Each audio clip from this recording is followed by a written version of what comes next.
은혜 받을 하나님의 말씀은 출애굽기 21장 15절에서 끝절까지의 말씀입니다. 출애굽기 21장 15절에서 36절까지의 말씀 찾으셨으면 교독합니다. 제가 먼저 동독합니다. 자기 아비나 어미를 치는 자는 반드시 죽일지니라.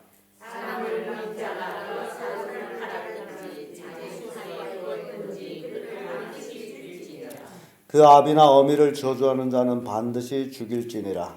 사람이 서로 싸우다가 하나가 돌이나 주먹으로 쓰나 그가 죽지 않고 자기에 누웠다가 지팡이를 짚고 기동하며 그를 친 자가 형벌을 면하되 기간 손해를 배상하고 그로 전치되게 할지니라.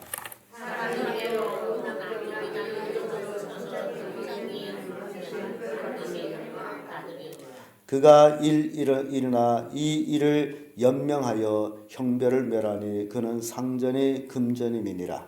사람이 서로 싸우다가 하나님의 계획을 낮춰 낙하게 되었으나 다른 해가 없이는 그 남편이 순서대로 반드시 물을 내되 재판장이 판결을 쫓아낼 것이니라. 그러나 다른 해가 있으면 갑되 생명은 생명으로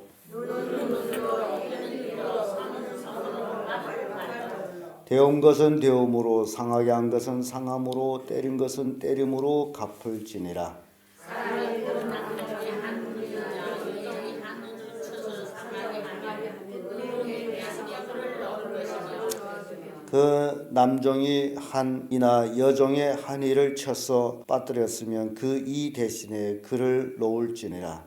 서가 남자나 여자를 걸어서 죽이면 그 손은 반드시 저주가 될 것이요 그 고기를 먹지 말 것이며 인자는 형벌을 면하려니와 소는 본래 받는 버릇이 있고 그 임자는 그로 인하여 경고를 받았으되 단속하지 아니하므로 남녀간에 받아 죽이면 그 소는 돌로 쳐 죽일 것이고 임자도 죽일 것이며 만일 그에게 성죄를 명하면 그 명한 것을 그 새끼는 속하게 될 것이요 아들을 받든지 딸을 받든지 이 율례대로 그 임자에게 행할 것이며 소가 만일 남종이나 여종을 받으면 소 임자가 은 30세를 그 상전에게 줄 것이요 소는 돌로 받아 죽을지니라.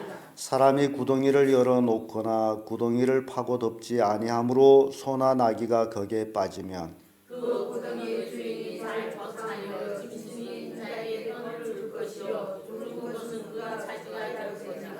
이 사람이 소가 저 사람의 소를 받아 죽이면 산 소를 팔아 그 값을 반분하고 죽은 것도 반분하려니와 그 소가 내가 죽인 줄을 알고 그 인자가 단속하지 아니하였으면 그는 서로를 갚을 것이요 죽은 것은 그가 차지가 될 것이라. 아멘. 이 말씀으로 피해 보상법 이런 제목으로 말씀을 나누겠습니다. 지금은 아마 민사소송법 같은 그런 법들을 아주 자상히 하나님께서 이렇게 법을 인간 사회에 살아가는 동안에 꼭 필요한 것들 이렇게 가르쳐주고 있습니다. 이렇게 성경에 이런 자상한 법들이 있음으로 인해서 나라마다 이 법에 기초를 해가지고 또 자기 나라의 자기 민족의 특성상 맞는 그런 법들을 만들고 있다라는 사실이에요. 그래서 세상 법은 모두 다 기원은 성경에서 나왔다라는 사실입니다. 그러면서도 성경을 무시하는 사람이 있다라는 게 굉장히 참 신기한 일이 아닐 수가 없습니다. 법이 어디에서 생긴 줄도 모르고 그 법이 생긴 그 책을 무시하고 있다라는 것. 그래서 여러분들이 신앙생활하면서 이렇게 하나님의 법, 하나님이 우리에게 주신 이런 자상한 법들을 보면서 참 하나님은 세심하다. 인간 사회에 대해서 얼마나 사랑했으면 저렇게 세심한 법들을 우리에게 주셨을까. 그걸 더욱 감사하면서 이런 그 법들을 보면서 지혜를 얻는 그런 성도들 되기를 바랍니다. 피해보상법을 우리가 이렇게 살펴볼 때 반드시 죽여야 할 사람이 또 있습니다. 15절에서 17절까지의 말씀을 보면요. 자기 아비나 어미를 치는 자는 어찌라 그러죠? 반드시 죽이라. 아비나 어미를 치는 자, 때리는 자가 있잖아요. 자식이 부모를 때린 자가 있어요. 그런데 법적으로는 이런 자식은 어찌라고요? 죽여라. 그래서 이게 예를 들어서 부모님들이 어린 아이한테 이 말씀을 이제 잘 가르쳤다면 자식이 부모를 칠 수 있을까요? 못 치죠. 성경은 반드시 죽여라고 되어 있습니다. 그래서 아비나 어미를 치는 자는 반드시 죽여라. 왜 죽여야 되느냐? 이 땅에서 부모는 자식에게 하나님 같은 존재예요. 근데 하나님 같은 존재를 친다라는 자체는 그 살기를 거절한 자예요.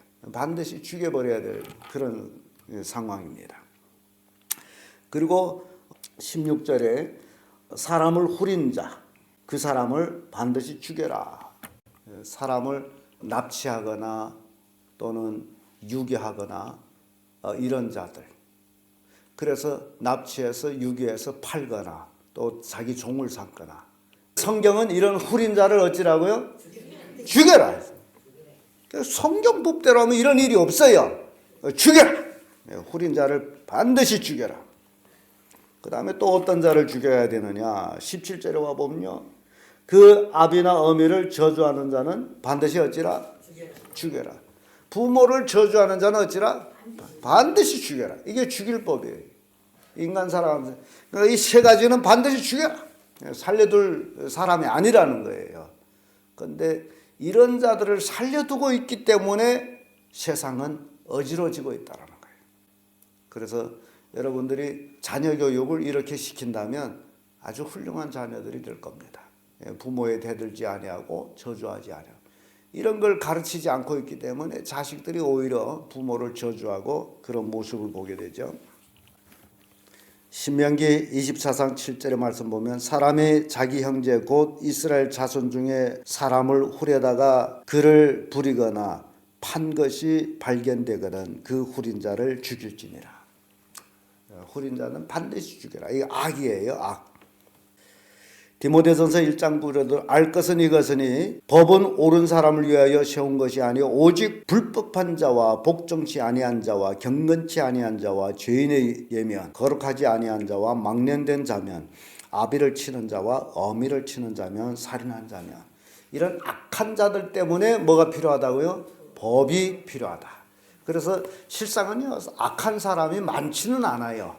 그런데 그 한두 사람이 전체를 악하게 만들고 있다. 그래서 성경은 이런 악을 용납하지 않아요. 악은 뿌리부터 뽑아야 되는데 그 뿌리를 뽑는 게 뭐라고요? 죽이는 것이라. 죽일 자는 죽여야 된다. 그리고 배상해야 될 사람들을 우리가 봅니다. 18절에서 27절까지 쭉 보게 되면 19절의 말씀에 이런 말씀이 있죠.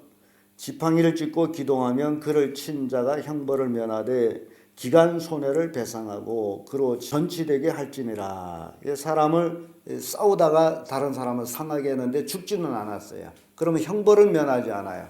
대신 치료비를 내야 되고 배상을 내야 됩니다. 그리고 22절에 와서는 아이벤 여인에 대한 배상에 대해서 나오죠. 22절에 사람이 싸우다가 아이벤 여인을 다쳐 낙태케 하였거나 다른 해가 없으면 그 남편이 청구대로 반드시 벌금을 내되 재판장이 판결을 쫓아낼 것이에요. 아이를 낙태시킬 그런 이제 사고들이 있죠. 그럼 반드시 그 남편의 청구대로 배상하되 재판관에게 하나님 앞에서 그런 의미를 가지고 있습니다. 그리고 식물로 배상하는 피해 보상을 보게 되면요. 23절, 24절, 25절, 26절 쭉 뭐 이제 30 몇 절까지 이래 내려갑니다만은 여기 보게 되면요.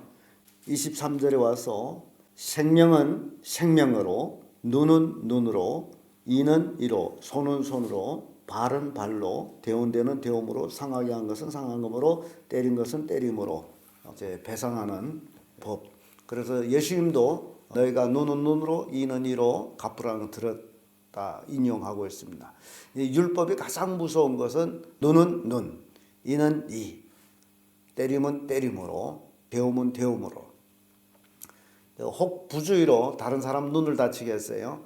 그러면 그 사람의 눈도 다치게 하는 거예요. 그런 배상법이에요. 그래서 타인에 대해서 어떤 상해를 주었다면 그 상해 보상을 받는 거예요. 그런데 이 법이 저는 굉장히 맞다라고 생각해요.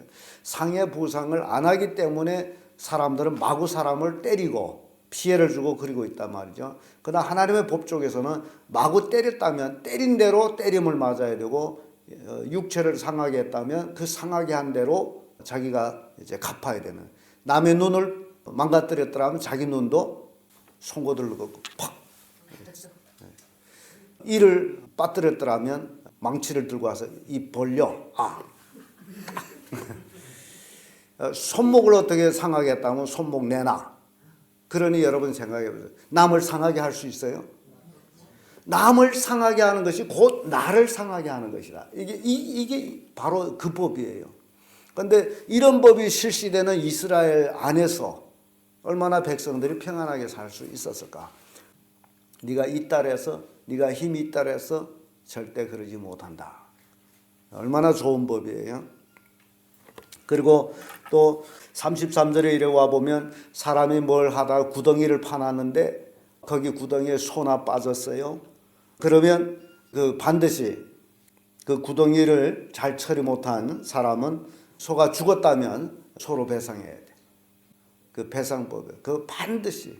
그러니까 참 그 이제 하나님의 법이 너무너무 멋지다라는 생각이 듭니다. 그리고 소가 사람을 받아가지고 사람이 죽었다.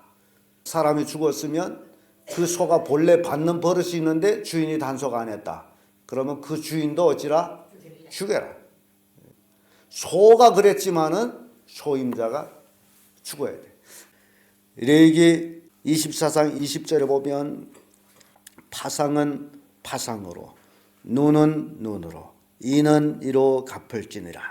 남에게 손상을 입힌 대로 그에게 그렇게 할 것이냐. 그러니까 손상을 입힌 대로 배상하는 거예요. 이렇게 우리는 쭉 배상하는 것들을 보고 또 짐승을 죽여야 될 짐승이 또 있어요. 28절에서 이렇게 쭉 보게 되면요. 소가 남자나 여자를 받아 죽이면 그 소는 반드시 어찌라? 돌로 때려 죽여라. 소가 사람을 받아 죽이면 반드시 죽여라. 죽여야 될 짐승이에요. 그리고 소와 소가 받아서 싸워서 다른 소가 죽었다면 주인은 소로 배상하든지 아니면 자기 산 소를 팔아서 돈을 반을 주고 죽은 소 또 잡아서 반을 나누고 아주 하나님의 법이 얼마나 자상한지를 우리가 이렇게 살펴봅니다. 쭉 계속되면서 이제 여러 가지 법들을 우리가 보는데 이 전체를 창세기, 출애굽기, 레위기, 신명기, 민수기 모세 오경을 율법이라고 그러죠. 하나님의 법을 우리가 지금 보고 있어요. 평상시에는 뭐 이렇게 크게 보지 않던 내용들입니다만은 이렇게 하나님이 우리가 이 세상 살아가는 동안에 피해 보상법에 대해서 이렇게 자상히 말씀하고 있으므로 여러분들이 절대로 다른 사람한테 피해를 주지 않는 삶을 살도록 하는 것이 하나님의 법을 지키는 거예요. 나를 사랑하게 되면 이웃을 사랑하게 돼. 그러니까 이웃을 내 몸처럼 율법은 어떻게 하죠? 사랑하라 그러죠. 그러니까 이웃이 내 몸이다라고 사랑할 때 절대 내 몸을 스스로는 피해를 안 주잖아요. 그렇게 하면 이 사회는 얼마나 아름다운 사회가 되느냐라는 겁니다. 다 이웃을 내 몸처럼 사랑해서 피해를 주지 않는다면. 그래서 하나님은 그래서 사랑의 법이라는 것을 예수님은 강조하고 있는 거예요. 오늘 우리는 피해 보상법에 대해서 살펴봤습니다. 여러분들이 이런 법을 마음속에 생각하면서 지혜롭게 이 세상을 살아가기를 예수님 이름으로 축복합니다.